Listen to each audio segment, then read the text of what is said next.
Guys, जैसा कि last episode में हमने देखा कि श्रेक स्कूल और न्यू शैंगफेंग स्कूल के बीच फाइट चल रही थी और श्रेक स्कूल ने 7-in-1 फ्यूजन फॉर्मेशन बनाई थी और सारी पावर तांग शैंग को ट्रांसफर कर दी थी। जिसके बाद तांग शैंग ने उस पावर के साथ अपनी हैमर मार्शल सोल का यूज किया और फिर जियाओ फैंग पर अटैक किया। जियाओ फैंग बहुत शक्तिशाली योद्धा था, लेकिन तांग शैंग के इस वार से वो नहीं बच पाता और फिर काफी स्ट्रगल करने के बाद वो फाइनली हार जाता है। तांग शैंग की इस पावर को देखकर सब शॉक होते हैं, लेकिन ग्रैंड मास्टर कुछ उदास नजर आते हैं और ऐसा क्यों है वो आगे बताएंगे। अब श्रेक स्कूल जीत जाता है और ग्रैंड मास्टर तांग शैंग के पास आकर उसकी इस टूल सोल फॉर्म की तारीफ करते हैं, लेकिन अंदर ही अंदर ग्रैंड मास्टर को एक दुख था और वो तांग शैंग को बताते हैं कि तुमने आज टूल सोल फॉर्म का यूज कर लिया, तुम्हें आज इसका यूज नहीं करना चाहिए था। अगर मुझे पता होता कि तुम्हारे पास टूल सोल फॉर्म की पावर है तो मैं तुम्हें उसे यूज नहीं करने देता, क्योंकि अगर तुम अपनी इस टूल सोल फॉर्म का यूज मार्शल सोल हॉल पर करते तो तुम्हारे जीतने के चांस 70% हो जाते। लेकिन अब मार्शल सोल हॉल ने तुम्हारी इस टूल सोल को देख लिया है, जिस वजह से वो आज रात ही इसका कोई ना कोई तोड़ सोच ही लेंगे।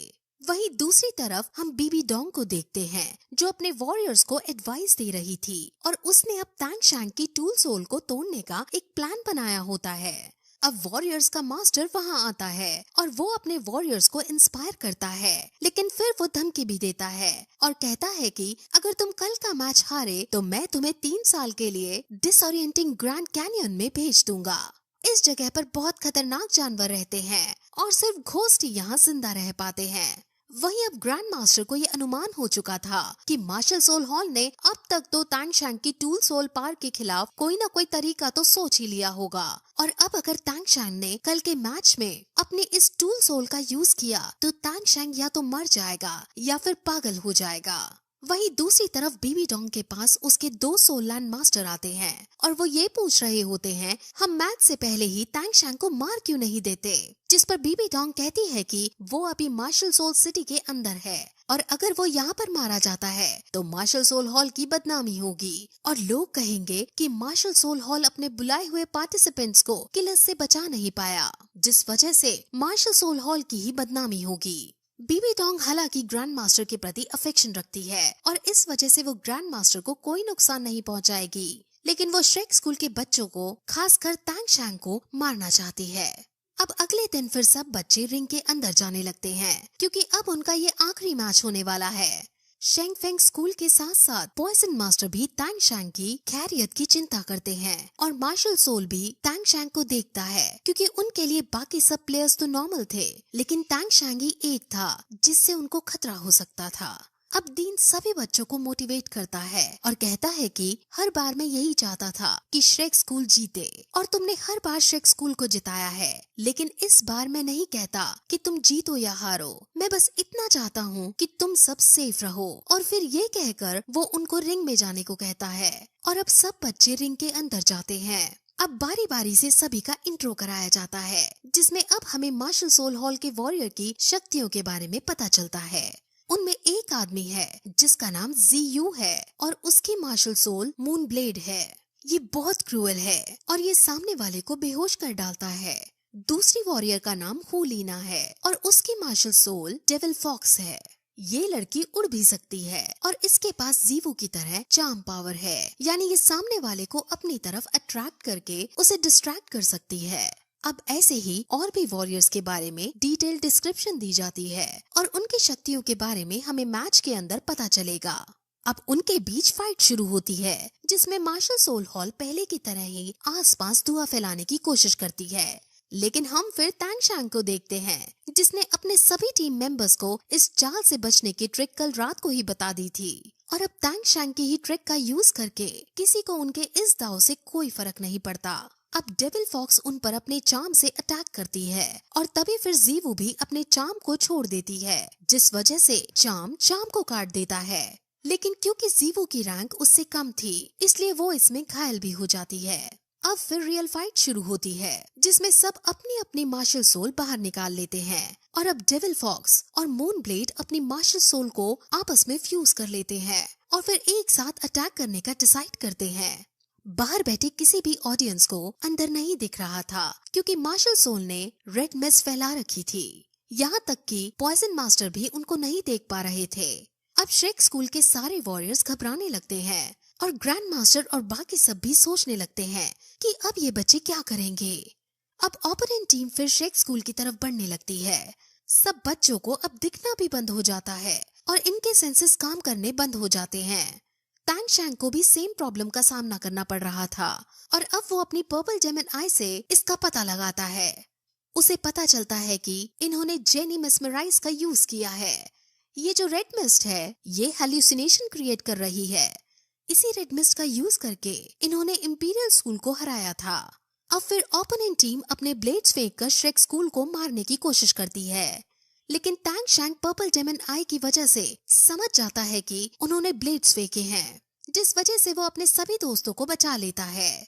अब फिर सभी बच्चे आसमान में उछलकर रेड मिस्ट से बाहर आ जाते हैं और ये देखकर मार्शल सोल हॉल बहुत शॉक होती है क्योंकि ऐसा करना नामुमकिन था, क्योंकि रेड मिस्ट असल में एक दलदल की तरह है। असल में टैंग शैंग को पता था कि ये होने वाला है, इस वजह से उसने सभी को फ्लाइंग सॉसेज खिला दिए थे और सब बच्चे उड़कर बाहर आ गए थे। अब टैंग शैंग को छोड़कर सभी बच्चे बाहर थे और टैंग शैंग अंदर इसलिए था क्योंकि वो पर्पल डेमन आई का यूज करके उनसे लड़ सकता था। अब सब लोग टैंग शैंग के लिए डरने लगते हैं क्योंकि जिससे वो फाइट करने जा रहा था उसकी रैंक बहुत ज्यादा थी, लेकिन अब टैंग शैंग अपनी सोल बोन बाहर निकाल लेता है और ये देखकर सब चौंक जाते हैं। टैंग शैंग ने अभी तक अपनी सोल बोन छुपा कर रखी थी और वो इसी मौके का इंतजार कर रहा था। सामने वाली टीम भी डरने लगती है क्योंकि टैंग शैंग सोल बोन का यूज करके उन पर भारी पड़ सकता है, लेकिन अब फिर वॉरियर्स टैंग शैंग से लड़ने आगे आते हैं और वो अपने ब्लेड्स का यूज करके टैंग शैंग पर अटैक करते हैं और टैंग शैंग भी अपने फुल पोटेंशियल का यूज करके उस पर काउंटर अटैक करता है और दोनों में आइकॉनिक लेवल की फाइट होने लगती है।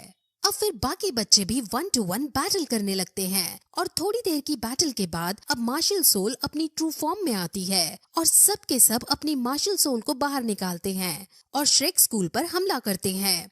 अब इस हमले को जीवू अकेले ही झेल लेती है और जीवू का बाल भी बांका नहीं होता और ये देखकर सब चौंक जाते हैं और अब जीवू खुद आगे जाकर हमलावर से बैटल करती है और बाकी बच्चे भी फिर से फाइट कंटिन्यू करते हैं और लंबी फाइट के बाद श्रेक स्कूल मार्शल सोल हॉल के एक वॉरियर को बेहोश करने में कामयाब हो जाती है। श्रेक स्कूल इस फाइट में जीतती हुई नजर आ रही थी। अब मार्शल सोल को बहुत गुस्सा आ जाता है और जब सब ये देखते हैं कि इनको टैंग शैंग से ही कॉन्फिडेंस मिल रहा है तो अब वो टैंग शैंग पर अटैक करने जाते हैं और डेविल फॉक्स गुस्से में आकर अपनी मार्शल सोल उस पर छोड़ देती है और टैंग शैंग अपनी ब्लू सिल्वर प्लांट का यूज करके उससे बचने की कोशिश करता है। बीबी डोंग जो ऊपर बैठी थी वो बहुत खुश होती है क्योंकि टैंग शैंग डेविल फॉक्स की इस मार्शल सोल से नहीं बच सकता था। अब टैंग शैंग खूब घायल होता है और इस अटैक में उसकी सोल बोन कट जाती है और उसे बहुत ज्यादा दर्द हो रहा होता है। सोल बोन शरीर का ही एक अंग है और उसे ऐसा दर्द हो रहा होता है जैसे मानो किसी का हाथ कट जाए।